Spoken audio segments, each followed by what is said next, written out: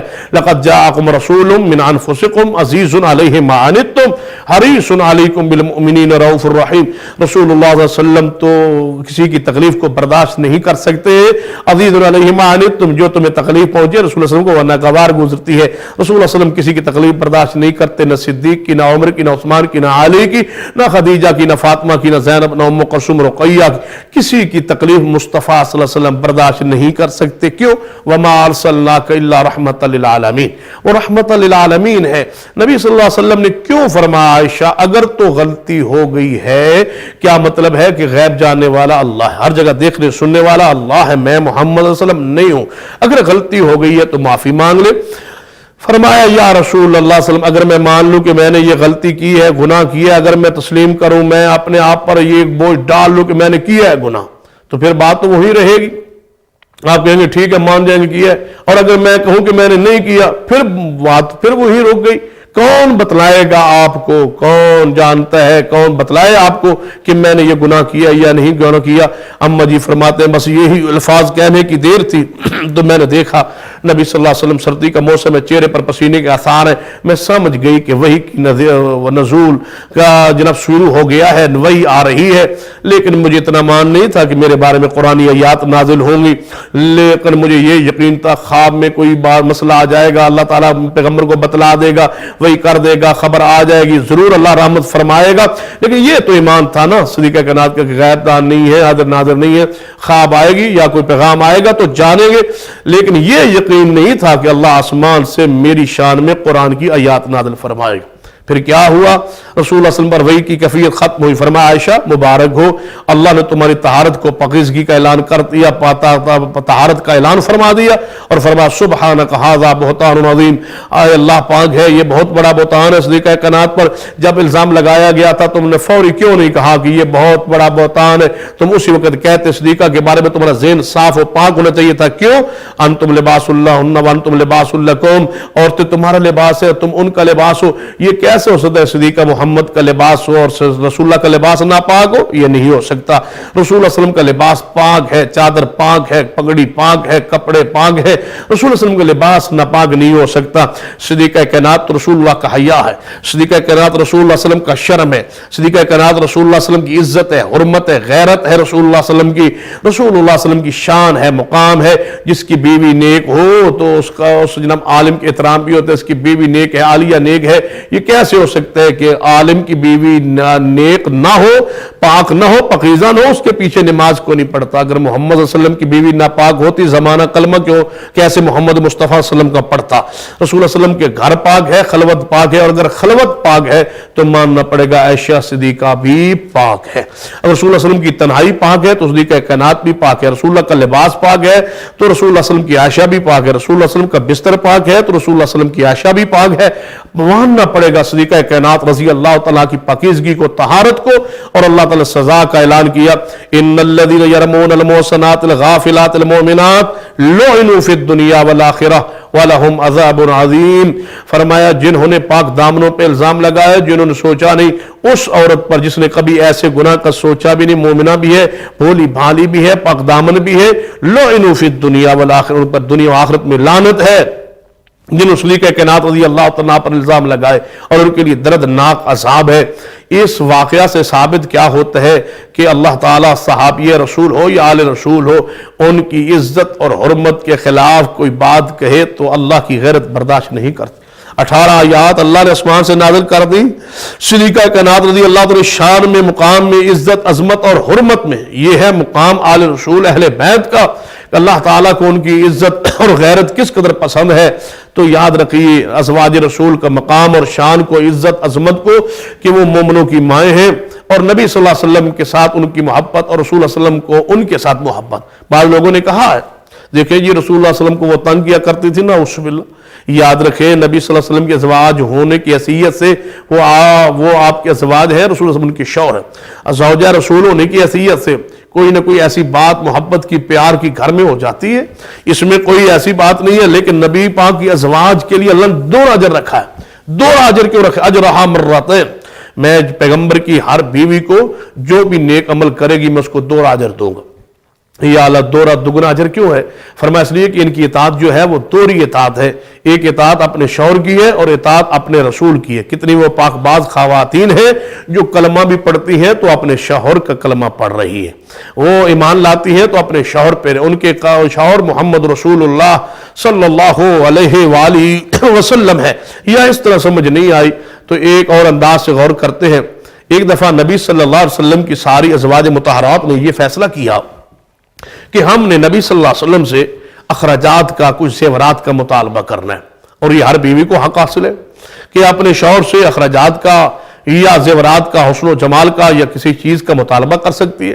ازواج رسول نے ایک دفعہ پروگرام بنایا، منصوبہ بنایا کہ سارے مل کے ایک آواز لگا کے رسول اللہ صلی اللہ علیہ وسلم سے اخراجات میں کچھ اضافے کا اور کچھ زیورات کا مطالبہ کرتی ہیں۔ ساری اکٹھی ہو کے بیٹھ گئی، رسول اللہ صلی اللہ علیہ وسلم تشریف لائے اور آپ صلی اللہ علیہ وسلم نے ارشاد فرمایا السلام علیکم یا اہل البیت، اے میری اہل بیت، اللہ تم پر رحمت کرے، تم پر سلامتی نازل کرے، آج تم کیسے اکٹھی بیٹھی؟ یا رسول اللہ اللہ صلی اللہ علیہ وسلم، آج ہم نے یہ فیصلہ کیا ہے کہ اپنے محبوب سے، اپنے پیر و مرشد سے، امام کائنات سے عرض کریں گی یا رسول اللہ صلی اللہ علیہ وسلم، ہم نے بہت فقر و فاقے تنگ دستی میں وقت کاٹ لیا، گزار لیا ہے، اب مال و دولت کی فراوانی یا مال غنیمت آ رہا ہے تو ہمارا بھی حق بنتا ہے کچھ نہ کچھ حصہ، کچھ نہ کچھ گھر بھی لایا کریں اور کچھ ہمارے اخراجات میں اضافہ فرما دیں، کچھ ہمیں زیورات لے کے دے دیں۔ رسول اللہ صلی اللہ علیہ وسلم نے جب دیکھا، یہ سنا کہ دنیا کے مال کا مطالبہ میرے گھر میں، تو رسول اللہ صلی اللہ علیہ وسلم پریشان ہوئے اور آپ نے ایلا فرما لیا، علیحدگی فرما لی، آپ نے قسم اٹھا لی، علیحدگی فرما لی اور فرمایا 1 مہینہ میں گھر نہیں آؤں گا۔ رسول اللہ صلی اللہ علیہ وسلم نے اپنے حجرہ پاک کے اوپر والی منزل میں ایک کمرہ تھا، سٹور تھا، جہاں رسول اللہ صلی اللہ علیہ وسلم اپنے گھر کے سارا سامان رکھتے تھے۔ مہینہ کے بعد وہاں سے سادہ سودا سلف جو ہوتا ساری ازواج کو بلا کے برابر برابر تقسیم کر دیتے اور باقی جو بچتا وہی جمع کر کے رکھ لیتے۔ یہ رسول اللہ صلی اللہ علیہ وسلم کی روٹین چلی آ رہی تھی۔ تو آپ نے اپنی چرپائی مبارک جو ہے وہاں بچھوا لی اور وہاں ہی آپ نے رہنا شروع کر دیا۔ عصر کے بعد ویسے اپنی بیویوں کے گھر چکر لگا لیتے۔ اس کا مطلب یہ نہیں ہوتا کہ ناراضگی ہو تو خرچہ بھی بند کر دیا جائے، ناراضگی ہو تو نان نفقہ بھی بند کر دیا جائے، ناراضگی ہو تو بیوی کا کھانا پینا بھی بند کر دیا جائے۔ کھانا دیتے رہے، پینا دیتے رہے، نان نفقہ چلتا رہا، اخراجات چلتے رہے، جو پہلے آپ تعاون فرماتے رہے وہ جاری و ساری رہا۔ صرف جو میاں بیوی کے حقوق ہوتے ہیں ان سے رسول اللہ صلی اللہ علیہ وسلم نے علیحدگی فرما لی اور ناراضگی کا اظہار فرما لیا اپنی ازواج کو تنبیہ کرنے کی۔ اور یہ عورت کے لیے سب سے بڑی سزا ہوتی ہے کہ کوئی مرد اپنی بیوی سے بستر الگ کر لے ناراضگی کی وجہ سے، تاکہ اس کو جس بات سے روکنا ہے اس پر اس کو تنبیہ ہو جائے، اس کو ذرا رکاوٹ بن جائے، اس کو تھوڑی سی عبرت جو ہے وہ حاصل ہو جائے، کوئی سبق حاصل ہو جائے۔ رسول اللہ صلی اللہ علیہ وسلم 29 دنوں کے بعد اپنے سیدہ عائشہ رضی اللہ تعالیٰ عنہا کے حجرہ میں تشریف لائے۔ اما عائشہ رضی اللہ تعالیٰ عنہا موجود تھی، آتے ہی پہلا سوال کیا، محبت بھی بڑی تھی، پیار بھی بڑا تھا۔ فرمانے لگی یا رسول اللہ صلی اللہ علیہ وسلم، آپ نے تو قسم 1 مہینہ کی اٹھائی تھی اور 29 دن گزرے ہیں اور آپ آ گئے ہیں، اس کا مطلب ہے ہمارے بغیر آپ کا گزارا پھر نہیں ہوا۔ یہ محبت کی بات ہے، پیار کی بات ہے کہ ہمارے بغیر پھر آپ گزارا تو نہ ہو سکا۔ رسول اللہ صلی اللہ علیہ وسلم نے فرمایا عائشہ نہیں، ایسی کوئی بات نہیں ہے، مہینہ جو ہوتا ہے اسلام میں 29 دنوں کا بھی ہوتا ہے، 30 دنوں کا بھی ہوتا ہے، میں نے دنوں کی قسم تو نہیں اٹھائی تھی نا، مہینے کی قسم اٹھائی تھی، تو مہینہ پورا ہو گیا، 29 دن کا بھی مہینہ ہو جاتا ہے، تو میں نے 1 مہینے کی قسم پوری کر لی ہے اور میں آ گیا ہوں۔ فرمایا عائشہ جی یا رسول اللہ صلی اللہ علیہ وسلم، اللہ تبارک و تعالیٰ نے مجھے اختیار دے دیا ہے اور یہ آیت تخییر مجھ پر نازل ہو گئی ہے، اب میں آپ کو دعوت دیتا ہوں کہ 2 چیزوں میں سے ایک چیز آپ پسند کر لیں، اختیار فرما لیں۔ آیت تخییر آ گئی ہے، آپ کو اختیار دیا جا رہا ہے 2 چیزوں میں سے، اس بات پہ پھر غور کریں، مجھے اختیار آپ کو دیا جا رہا ہے 2 چیزوں میں سے ایک چیز کو آپ اختیار فرما لیں۔ یا رسول اللہ صلی اللہ علیہ وسلم وہ کون سا اختیار ہے، وہ کون سی آیت تخییر ہے، کیا ہمیں اختیار دیا جا رہا ہے؟ فرمایا عائشہ رضی اللہ تعالیٰ عنہا، اس سوال کے جواب میں آپ نے جلد بازی سے کام نہیں لینا، سوچ لینا، سمجھ لینا اور اگر آپ مناسب سمجھیں تو جا کے اپنے باپ ابو بکر صدیق سے مشورہ بھی کر لینا، مشورہ کر لینے کے بعد پھر فیصلہ کرنا سوچ سمجھ کے۔ یہ بڑا مشکل فیصلہ ہے، یا رسول اللہ صلی اللہ علیہ وسلم آپ فرمائیں، حکم فرمائیں۔ فرمایا مجھے یہ اختیار دیا گیا ہے، یا ایھا النبی قل لازواجک ان کنتن تردن الحیاۃ الدنیا وزینتها فتعالین امتعکن واسرحکن سراحا جمیلا۔ اے محبوب صلی اللہ علیہ وسلم اپنی بیویوں سے فرما دیجئے کہ اگر تم دنیا کا مال و متاع اور زیب و زینت چاہتی ہو تو آؤ، میں تمہیں دنیا کا مال دے کے اچھے انداز سے فارغ کر دوں، طلاق دے دوں۔ اور اگر تم دنیا کی زیب و زینت مال و متاع سے دستبردار ہو جاؤ تو یا رسول اللہ صلی اللہ علیہ وسلم پھر کیا ملے گا؟ فرمایا اگر تم چاہتی ہو اللہ اور اس کے رسول کو اور آخرت کے دن، آخرت کے گھر کو، یعنی دنیا کا مال لے لو یا جنت میں محمد صلی اللہ علیہ وسلم کا ساتھ لے لو۔ اب دونوں میں سے جس چیز کو آپ پسند کرتے ہیں وہ لے لو۔ یہ ساری کی ساری ازواج رسول کو اختیار دیا گیا اس آیت تخیر سورۃ الاحزاب 21ویں پارے میں۔ اللہ نے اختیار دیا نبی صلی اللہ علیہ وسلم کی ساری ازواج کو کہ دنیا کا مال اور طلاق، یہ دو چیزیں ملیں۔ مال مانگتی جاؤ میں دیتا جاؤں، دنیا کے زیورات مانگتی جاؤ میں دیتا جاؤں گا، اور ساتھ طلاق دے دوں گا، پھر میرے ساتھ نہیں رہنا ہوگا، یا پھر اگر یہ مال سے تم دستبردار ہو جو چھوڑ دو مطالبہ، اس کے بدلے تمہیں جنت کا گھر محمد صلی اللہ علیہ وسلم کے ساتھ ملے گا۔ اب آپ بتاؤ آپ کیا چاہتی؟ سیدہ کائنات رضی اللہ تعالیٰ عنہا نے کیا فرمایا، قرآن کیا کہتا ہے، حدیث کیا کہتی ہیں؟ میں سوال کرتا ہوں لوگوں سے جو سیدہ عائشہ رضی اللہ تعالیٰ عنہا پر ایمان نہیں رکھتے، میں سوال کرتا ہوں لوگوں سے جو سیدہ عائشہ رضی اللہ تعالیٰ کا ادب احترام نہیں کرتے، آل رسول اہل بیت کا احترام نہیں کرتے، کہ صدیقہ کائنات رضی اللہ تعالیٰ عنہا نے ان دو چیزوں میں سے کس چیز کو پسند فرمایا تھا، اپنی کتابوں سے بتلائیں۔ ہماری کتاب قرآن پاک ہے، ہماری کتاب صحیح البخاری ہے، ہماری کتاب صحیح مسلم ہے، ہماری کتاب ابو جامع ترمذی ہے، ہماری کتابیں تو کہتی ہیں کہ صدیقہ کائنات رضی اللہ تعالیٰ نے پہلا جواب دیا، یا رسول اللہ صلی اللہ علیہ وسلم آپ کیا فرماتے ہیں کہ میں اپنے باپ سے مشورہ کروں گی، تمہارے ساتھ رہنے کے لیے مشورہ کروں گی باپ سے؟ میں نے مشورہ نہیں کرنا اپنے باپ سے، میں نے دنیا کا مال نہیں لینا، مجھے مال و متاع نہیں چاہیے، مجھے جنت میں محمد صلی اللہ علیہ وسلم کا ساتھ چاہیے، والدار الآخرہ، آخرت کا گھر چاہیے۔ اب صدیقہ کائنات رضی اللہ تعالیٰ عنہ نے دنیا کا مال نہیں لیا، جنت کا گھر لیا ہے، یا کوئی ہے ایسی کتاب؟ چلو یہ تو کہا جا سکتا ہے یہ کتاب اہل سنہ اہل الحدیث کی ہے، میں کہتا ہوں کوئی شیعہ کے ہاں ایسی کتاب ہو جس میں یہ لکھا ہوا ہو کہ صدیقہ کائنات نے مال لے کے طلاق لے لی تھی تو حوالہ پیش کیجیے۔ اگر حوالہ نہیں ہے تو آیت تخیر کیا قرآن میں نہیں ہے؟ یا آیت تخیر کس کے بارے میں نازل ہوئی ہے؟ یہ آیت تخیر ازواج رسول کے بارے میں آئی ہے، تو اللہ تبارک و تعالی نے ازواج رسول کے بارے میں یہ آیت نازل کر کے واضح کیا کر دیا ہے کہ نبی صلی اللہ علیہ وسلم کی ازواج نے دنیا کے مال کے مقابلے میں جنت کو پسند کر لیا۔ تخیر کا معنی کیا؟ اختیار دے دیا کہ مال لے لو، طلاق لے لو یا جنت لے لو۔ ساری ازواج نے، اور حضرت سیدہ فاطمہ سیدہ عائشہ رضی اللہ تعالیٰ نے فرمایا تھا یا رسول اللہ صلی اللہ علیہ وسلم یہ جواب تو میرا ہے نا، باقی ازواج سے بھی جواب لے لو، لیکن میرا جواب نہیں بتلانا کہ میں نے کیا رکھا ہے، میں نے دنیا لے لی ہے یا جنت لے لی ہے۔ ساری ازواج سے پوچھو آج تمہیں محبت کا پتہ چلے گا، میرا نام نہیں لینا، میرا نہیں بتانا۔ فرمایا نہیں عائشہ یہ تو میں بتاؤں گا۔ آپ نے ساری ازواج کو بلایا اور فرمایا یہ آیت تخیر نازل ہوئی ہے، مجھے آپ کو اختیار دیا گیا ہے، دنیا کا مال یا طلاق یا جنت لے لو، اب دونوں میں سے کس چیز کو پسند کرنا چاہتی ہو؟ صدیقہ کائنات نے مال و طلاق کو چھوڑ کے محمد کا ساتھ جنت میں لے لیا ہے۔ باقی ازواج میرے تم سامنے بیٹھی ہو، بتاؤ کیا چاہتی ہو؟ ساری کی ساری ازواج رسول بولی ہمیں دنیا کا مال نہیں چاہیے، ہمیں بیوی محمد کا ساتھ، ہم اسی محل میں جانا چاہتے ہیں جس میں صدیقہ کائنات اور محمد مصطفیٰ جائیں۔ اب آپ سوال سے غور کریں، جب یہ قرآنی نص ہے کہ نبی صلی اللہ علیہ وسلم کے ساتھ آپ کی بیویاں جنت میں جائیں گی تو کیا شرم نہیں آتی، حیا نہیں آتی ان ماؤں کو گالیاں دیتے ہوئے جن کا جنت میں جانا اس آیت سے نص قطعی سے ثابت ہے؟ جو ودار الآخرہ کی مصداق ہے، جو آیت تغییر کی مصداق ہے، جن کا جنت میں جانا یقینی ہے، شاید تمہیں ایسے بات سمجھ نہ آئے، میں اور ایک عقلی انداز سے آپ کو سمجھانے کی کوشش کرتا ہوں۔ جنت میں کیا نبی پاک جائیں گے یا نہیں؟ میرا سوال ہے، جنت میں جائیں گے؟ جی ہاں جنت میں جائیں گے، کیوں نہیں؟ جنت بنائی ہی ان کے لیے گئی ہے، جنت کا دروازہ کھولا ہی ان کے لیے جائے گا، جب تک وہ نہیں جائیں گے جنت دروازہ نہیں کھلے گا۔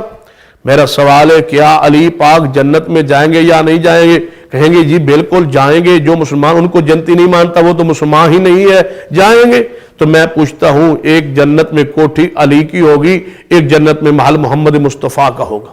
محمد مصطفیٰ صلی اللہ علیہ وسلم کا محل کون سا ہوگا؟ اللہم رب هذه الدعوة التامة والصلاة القائمة آت محمد الوسیلہ والفضیلہ وابعثہ مقاما محمودا الذی وعدتہ۔ ایک مقام ہے جنت میں، ایک محل ہے جس کا نام الوسیلہ ہے، آت محمد الوسیلہ۔ رسول اللہ فرماتے ہیں ایک وسیلہ ہے جنت میں، مقام ہے، اللہ نے بہت خوبصورت اعلیٰ ترین وہ محل بنایا ہے، اور اللہ نے اپنے پیارے بندوں میں سے ایک کو وہ محل عطا کرنا ہے۔ مجھے امید ہے کہ وہ بندہ میں ہی ہوں، میرے امتیوں تم میرے لیے وہ مکان مانگا کرو، اللہ محمد پاک کو وہ مقام الوسیلہ عطا فرما دے، وہ جنت کا محل نبی پاک کو عطا کر۔ میں پوچھتا ہوں، جنت میں ایک محل ہے سیدنا علی کا، ایک محل ہے محمد مصطفیٰ صلی اللہ علیہ وسلم کا، علی پاک سے کہیں افضل و اعلیٰ محل ہے نبی پاک صلی اللہ علیہ وسلم۔ آپ سے محل کسی کا اونچا نہیں، خوبصورت نہیں، سب سے اونچا، سب سے خوبصورت، سب سے پیارا، سب سے مقدس، سب سے اعلیٰ محل جنت میں کس کا ہے؟ محمد صلی اللہ علیہ وسلم۔ اب میں سوال کرتا ہوں، پوچھتا ہوں، علی پاک کی جو کوٹھی ہوگی، اس کوٹھی میں، اس محل میں کون کون ہوگا؟ کیا فاطمہ زہرا کی الگ کوٹھی ہوگی، یا علی پاک کی ہی کوٹھی جو ہے، علی پاک کا جو محل ہے اسی میں فاطمہ زہرا جائیں گی؟ سارا زمانہ بولے، ہر اہل سنت کا شخص بولے، ہر اہل حدیث کا شخص بولے، ہر شیعہ کا بندہ بولے کہ ہاں ہاں جو کوٹھی علی کی ہوگی جنت میں، وہی کوٹھی فاطمہ زہرا کی ہوگی۔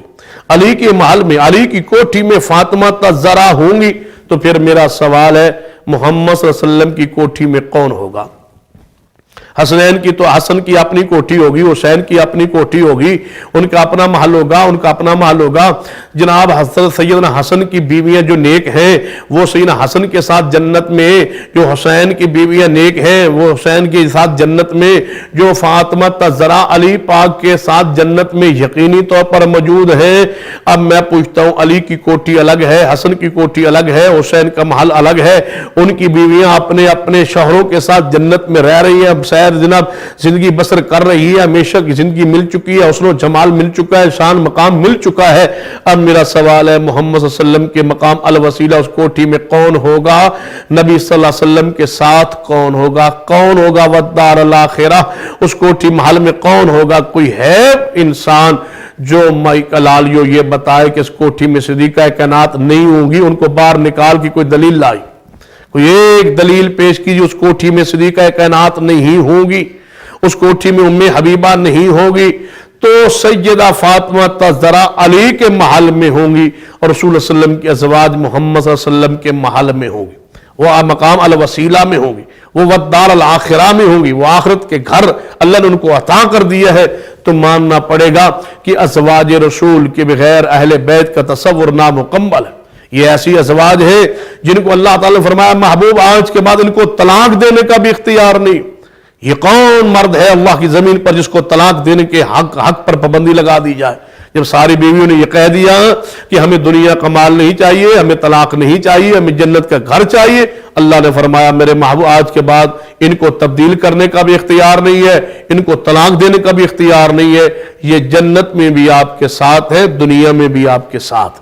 تو صدیقہ کائنات اور دیگر ازواج رسول جنت میں محمد صلی اللہ علیہ وسلم کے ساتھ ہے۔ اور میں کہاں کرتا ہوں، ازواج رسول کو نکال کے دین کو ثابت کیسے کرو؟ کتنے ہی ایسے مسائل ہیں جو امی عائشہ رضی اللہ تعالیٰ عنہا سے پوچھنے کے لیے پوری امت محتاج، یا اس طرح اگر سمجھ نہیں آئی تو میں بڑے واشگاف الفاظ میں ایک پیغام دینا چاہتا ہوں، اس پیغام کو آپ ذرا سنیں، غور کریں، ٹھنڈے دل سے غور کریں۔ نبی صلی اللہ علیہ وسلم نے غسل کس طرح کیا؟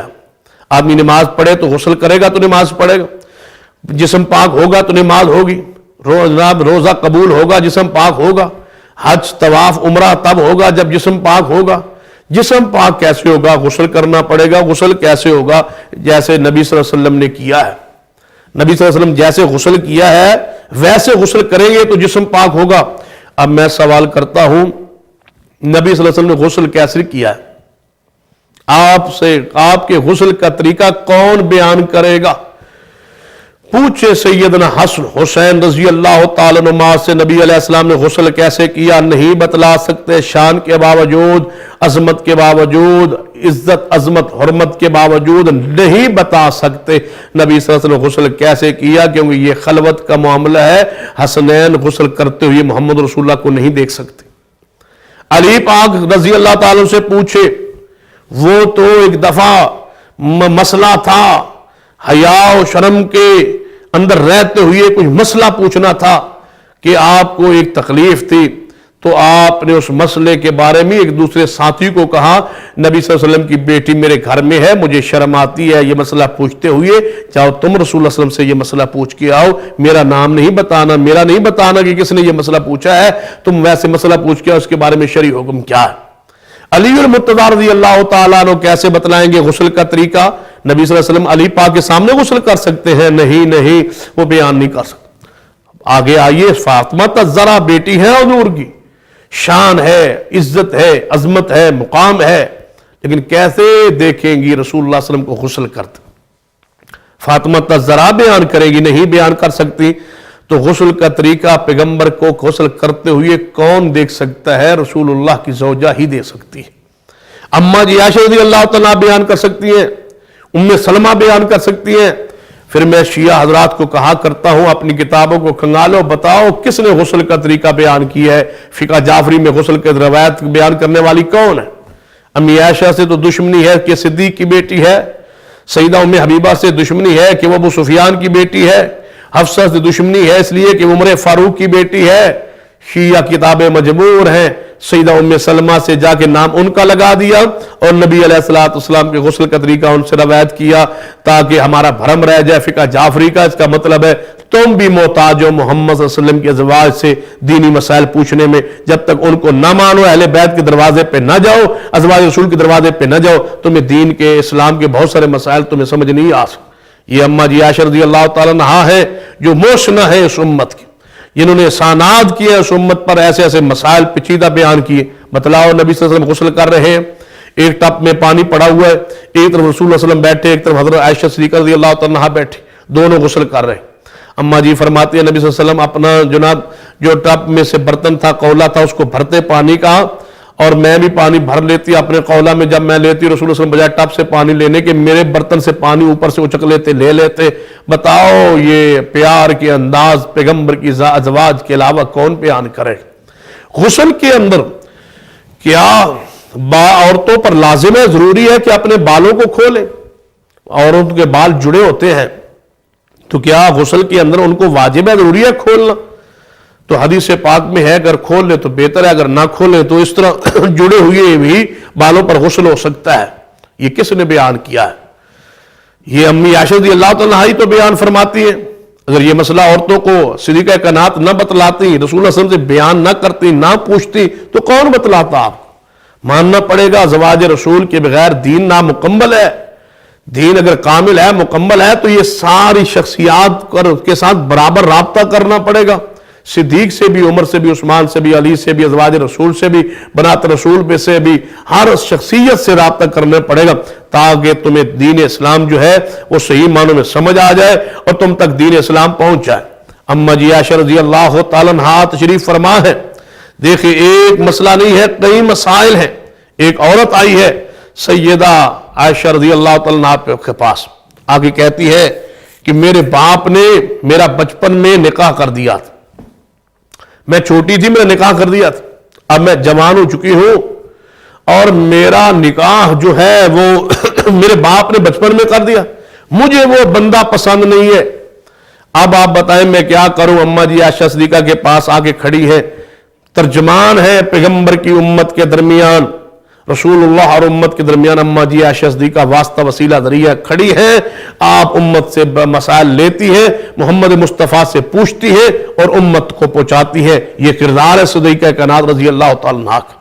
ان کے بغیر یہ اسلام یہ دین کے مسائل کیسے آپ کو پتا چلے؟ یہ عورت جمع کھڑی ہے، آپ نے فرمایا اچھا، اس نبی صلی اللہ علیہ وسلم سے صدیقہ کائنات نے پوچھا یا رسول اللہ صلی اللہ علیہ وسلم ایسے ایسے بچی کا نکاح ہوا ہے، اب وہ جوان ہو چکی ہے، وہ اس بندے کو پسند نہیں کرتی، وہ کیا کرے؟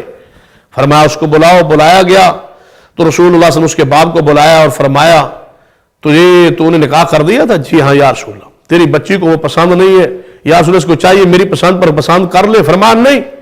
فرمایا فخیرہا رسول اللہ صلی اللہ علیہ وسلم، رسول اللہ صلی اللہ علیہ وسلم اس عورت کو اختیار دے دیا، جائے اور جہاں وہ اگر نکاح قائم نہیں رکھنا چاہتی تو بے شک نکاح جو ہے وہ اس کو میں محمد صلی اللہ علیہ وسلم ختم کرتا ہوں، توڑ دے۔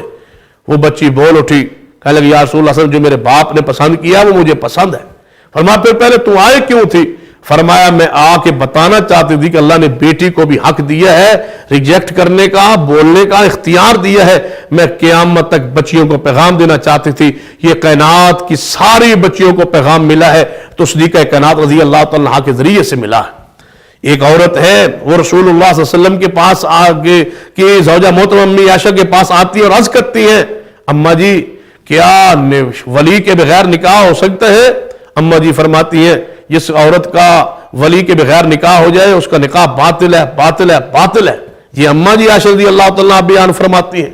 اماں جی سے پوچھا جاتا ہے کہ کیا بندہ اٹھے اور غسل کرنا واجب ہو اور جو سحری کا وقت ہو، رمضان کا مہینہ ہو، سحری وقت تھوڑا رہتا ہو، کیا پہلے کھانا کھا سکتا ہے یا پہلے غسل کرے گا؟ اور غسل کرتا ہے سحری کا وقت ختم ہوتا ہے، اماں جی صحابہ کرام نے فرمایا پہلے وہ سحری نہیں کھا سکتا، پہلے غسل کرے، پاک ہو کے روزہ رکھے۔ اماں جی نے فرمایا نہیں، یہ مسئلہ میرے بتانے کا ہے، رسول اللہ علیہ وسلم پہلے کھانا کھا لیتے، بعد میں غسل کرتے، پھر نماز پڑھ لیتے۔ یہ اماں جی عائشہ رضی اللہ تعالیٰ کے علاوہ مسئلہ کوئی نہیں بتا سکتا، کوئی نہیں پوچھ سکتا۔ ایک عورت آئی، اس نے اپنی قمیص آ کے اماں جی عائشہ صدیقہ کے پاس اتار کے رکھ دی۔ ایک عورت ہے وہ اماں جی کے پاس قمیض اتار کے بیٹھی ہے، بتلاتی ہے دیکھو میری قمیص، میرے جسم کو مجھے شوہر نے مار مار کے میری حالت کیا بگاڑ دی ہے، میرے جسم کو سیاہ کر دیا، کالا کر دیا، مار مار کے یہ ڈانٹے، مجھے جسم پر میرے نشانات پڑے ہوئے۔ رسول اللہ صلی اللہ علیہ وسلم کے پاس صدیقہ کائنات رضی اللہ تعالیٰ عنہ نے ترجمانی کرتے ہوئے رسول اللہ صلی اللہ علیہ وسلم تشریف لائے، فرمایا یا رسول اللہ اس کا جسم ایسے ایسے ہو گیا تھا، میں نے اپنی آنکھوں سے دیکھا ہے۔ آپ نے اس کے شوہر کو بلایا اور سمجھایا یہ اللہ کی بندیاں ہیں، یہ لونڈیاں ہیں، ان پر جناب اس طرح ان کو مارتے ہو، تم رحم نہیں کرتے، تم نے قلم اسلام کی بنیاد پر ان کو اپنے لیے حلال کیا ہے۔